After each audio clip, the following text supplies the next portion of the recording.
नमस्कार, देवभूमि दिन भर देख रहे हैं आप और मैं हूं आपके साथ आशीष प्रमोद गोस्वामी। सीएम पुष्कर सिंह धामी ने अपने 2 दिवसीय जिले दौरे पर निकले, जहां पर उन्होंने अपने निजी आवास पर नगला तराई खटीमा में आम जनता की समस्याएं सुनी। इसके बाद सीएम ने फाइबर कंपनी के परिसर में पहुंचकर दीप जलाया और बूथ कार्यक्रम आरंभ किया। अपने संबोधन में इस दौरान मुख्यमंत्री ने कहा कि प्रदेश के समग्र विकास के लिए राज्य सरकार कई कदम उठा रही है। सभी वर्गों को ध्यान में रखते हुए काम किए जा रहे हैं। पीएम मोदी के नेतृत्व में केंद्र सरकार का राज्य को पूरा सहयोग मिल रहा है।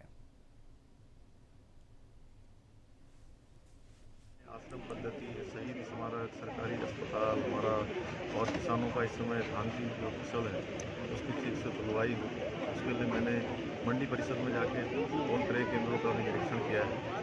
साथ ही साथ एकलव्य विद्यालय हमारा जो यहाँ पर लंबे समय से यहाँ के जनजाति समाज के उसकी लगातार मैंने मांग उठाई थी और अब उसका निर्माण कार्य लगभग 70-80% हो गया है। मेरा यह भी प्रयास है, मैंने आज विभाग के अधिकारियों को कहा है कि 15 दिसंबर तक उसको भी पूरा कर दें, हैंडओवर कर दें। इसी प्रकार से बाईपास है उसका भी जल्दी से जल्दी जो है काम पूरा हो। हमारा जो बस अड्डा है उसका काम भी पूरा हो। अन्य जो भी योजनाएं, अभी बहुत सारी योजनाएं हैं, क्योंकि आज जितना समय है उतने समय में एक बार मैं स्वयं देखना चाहता हूँ सारे अधिकारियों के साथ जाकर।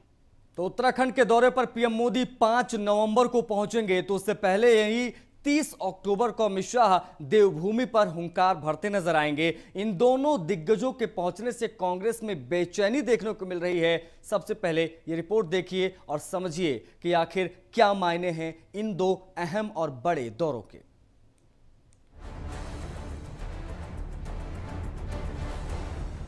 उत्तराखंड विधानसभा चुनाव को लेकर सियासी तड़का लगना शुरू हो गया है, जहां बीजेपी एक बार फिर से अपनी सरकार बनाने को लेकर दमखम दिखा रही है, तो वहीं अपनी खोई जमीन को वापस पाने के लिए कांग्रेस भी अपनी सियासी बिसात बिछा चुकी है। लिहाजा दोनों ही पार्टियां कोई कोर कसर नहीं छोड़ना चाहती, जिसको देखते हुए बीजेपी के बड़े नेता अब मैदान में उतरते नजर आ रहे हैं। जहां पीएम मोदी 5 नवंबर को बाबा केदारनाथ का दर्शन करने पहुंच रहे हैं, इस दौरान पीएम मोदी केदारनाथ में शंकराचार्य की मूर्ति का लोकार्पण करेंगे। तो वहीं मोदी से पहले ही कांग्रेस के राष्ट्रीय महासचिव हरीश रावत केदारनाथ धाम पहुंचकर केदार बाबा के दर्शन किए। साथ ही केदारपुरी में चल रहे पुनर्निर्माण कार्यों का भी जायजा लिया, जिसके बाद हरीश रावत का कहना है कि केदारपुरी के ज्यादातर काम उनकी सरकार में ही पूरे हो गए थे, लेकिन 5 काम ऐसे हैं जो केंद्र सरकार में अटके हुए हैं। प्रधानमंत्री जी बार बार आए और कोविड, अर्थव्यवस्था और बेरोजगारी के मामले में जो उनका मिसमैनेजमेंट है उसके लिए भगवान केदार से क्षमा भी मांग लें।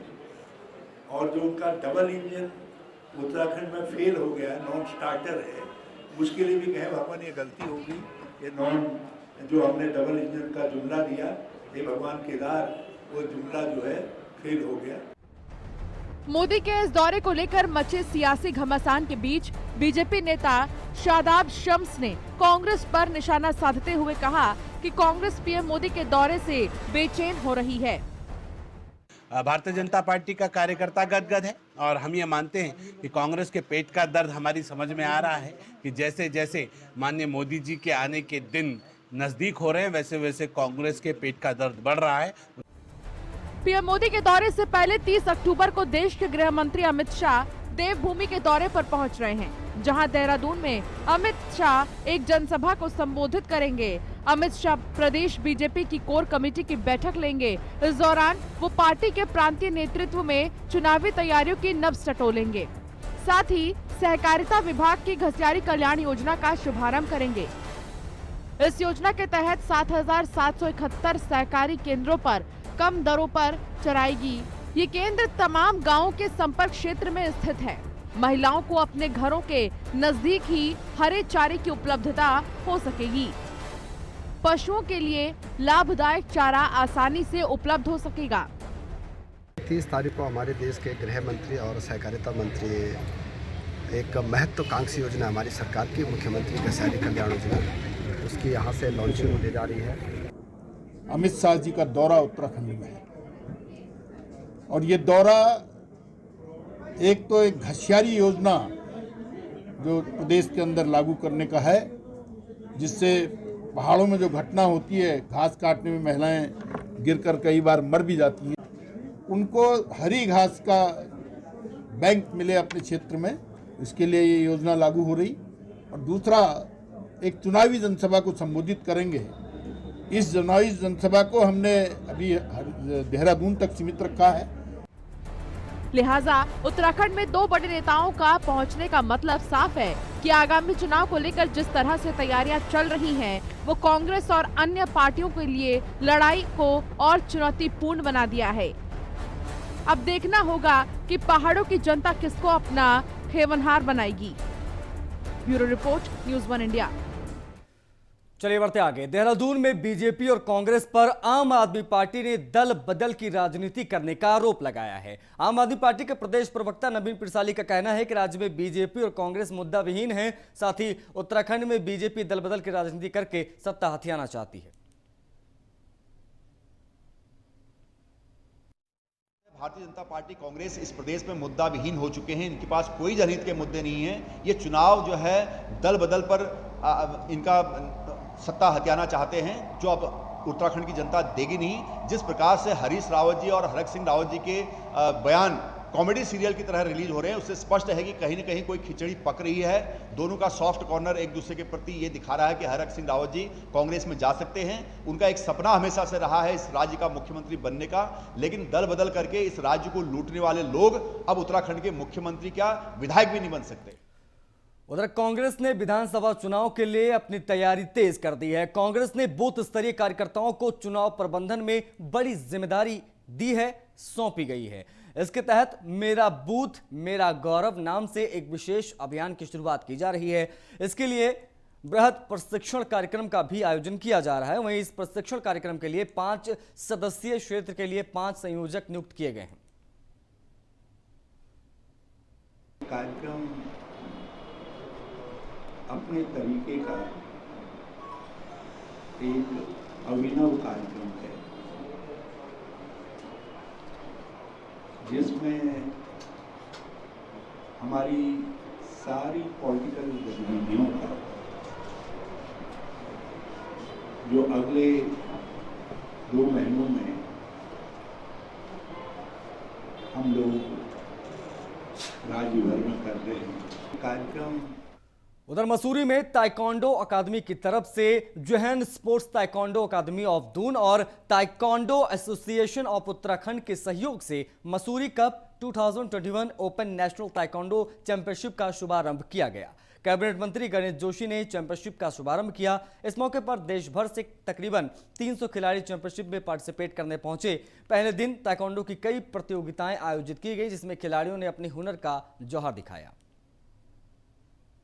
अच्छा लग रहा है और पूरी टीम पूरा मेडल जीती है और मतलब बहुत अच्छा लग रहा है। के टाइम में गर्ल्स के लिए बहुत ज़रूरी है सेल्फ डिफेंस, और सेल्फ डिफेंस गर्ल्स को इंडिपेंडेंट होना सिखाता है और स्ट्रांग होना सिखाता है।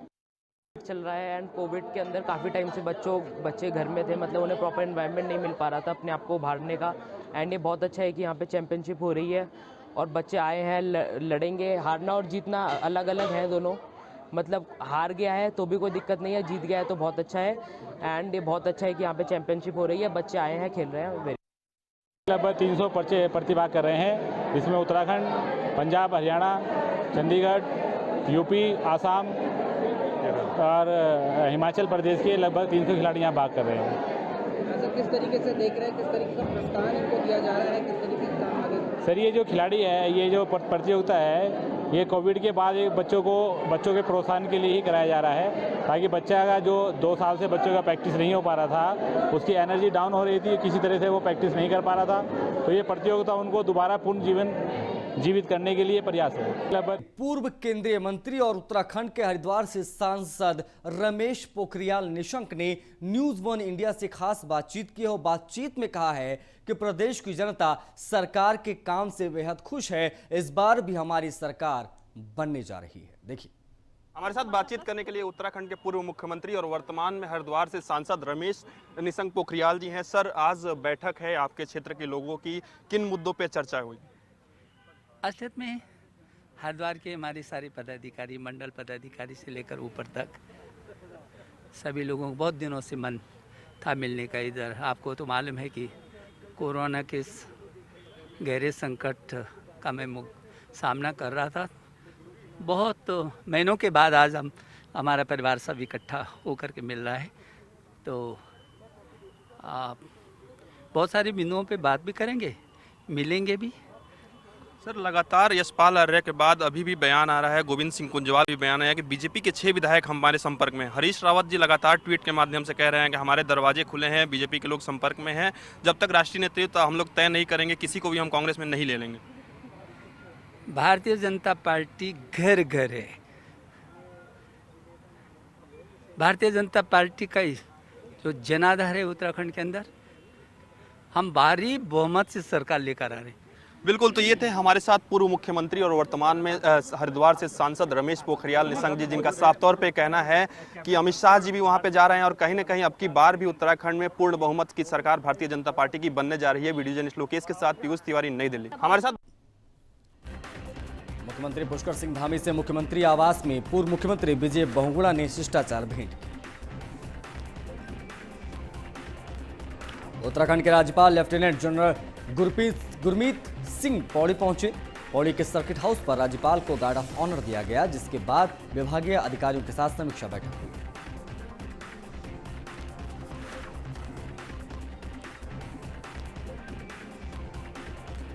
पूर्व सीएम हरीश रावत ने एक बार फिर से 2016 के बागी कांग्रेसी नेताओं पर निशाना साधा। रावत का कहना है कि प्रचंड बहुमत वाली बीजेपी के भीतर जो उठापटक चल रही है वो इन्हीं दल बदलुओं की वजह से हो रही है। कैबिनेट मंत्री हरक सिंह रावत की तलखी और पार्टी से नाराजगी के चर्चाओं के बीच दिल्ली से देहरादून पहुंचे पूर्व सीएम विजय बहुगुणा ने कहा कि पार्टी से में सब ऑल इज वेल है।